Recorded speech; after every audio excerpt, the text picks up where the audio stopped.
بسم اللہ الرحمن الرحیم۔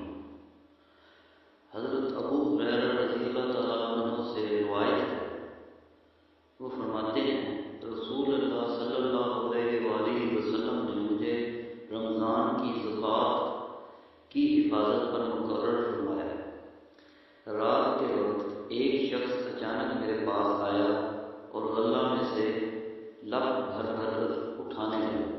میں نے اسے پکڑ لیا اور کہا، قسم اللہ کی، میں تجھے رسول اللہ صلی اللہ علیہ وآلہ وسلم کی خدمت میں لے چلوں گا۔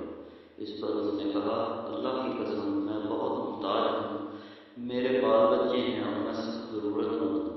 حضرت ابو ہریرہ رضی اللہ تعالیٰ عنہ نے کہا، میں نے اسے چھوڑ دیا۔ صبح ہوئی تو رسول اللہ صلی اللہ علیہ وآلہ وسلم نے مجھ سے پوچھا، اے ابو ہریرہ، گزشتہ رات تمہارے قیدی نے کہا کیا تھا؟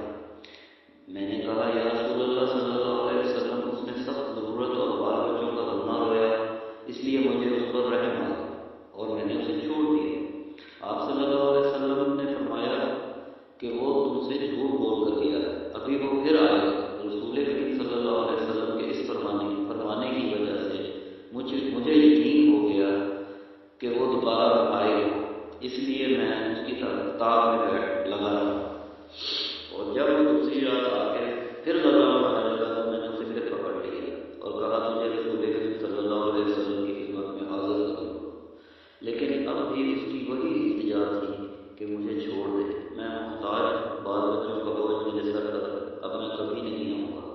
مجھے رحم آ گیا اور میں نے اسے پھر چھوڑ دیا۔ صبح ہوئی تو رسول کریم صلی اللہ علیہ وآلہ وسلم نے فرمایا، اے ابو ہریرہ، تمہارے قیدی نے کیا کیا؟ میں نے کہا، یا رسول اللہ صلی اللہ علیہ وسلم، اس نے پھر اسی سخت ضرورت اور بال بچوں کا رونا رویا، جس سے مجھے اس پر رحم آ گیا اور میں نے اسے چھوڑ دیا۔ آپ صلی اللہ علیہ وسلم نے اس مرتبہ بھی یہی فرمایا کہ تم سے جھوٹ بول کر گیا ہے، وہ پھر آئے گا۔ تیسری مرتبہ پھر میں اس کے انتظار میں تھا کہ اس نے پھر تیسری رات آ کر غلہ اٹھانا شروع کیا، تو میں نے اسے پکڑ لیا اور کہا، تجھے رسول اللہ صلی اللہ علیہ وسلم کی خدمت میں پہنچانا اب ضروری ہو گیا ہے، یہ تیرا تیسرا موقع ہے۔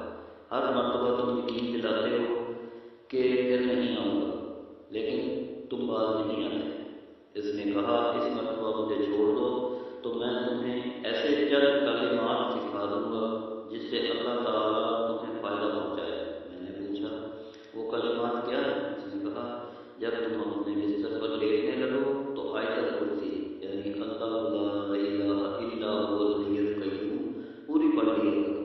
ایک نگران فرشتہ اللہ تعالیٰ کی طرف سے برابر تمہاری حفاظت کرے گا اور صبح تک شیطان تمہارے پاس کبھی نہیں آ سکے گا۔ اس مرتبہ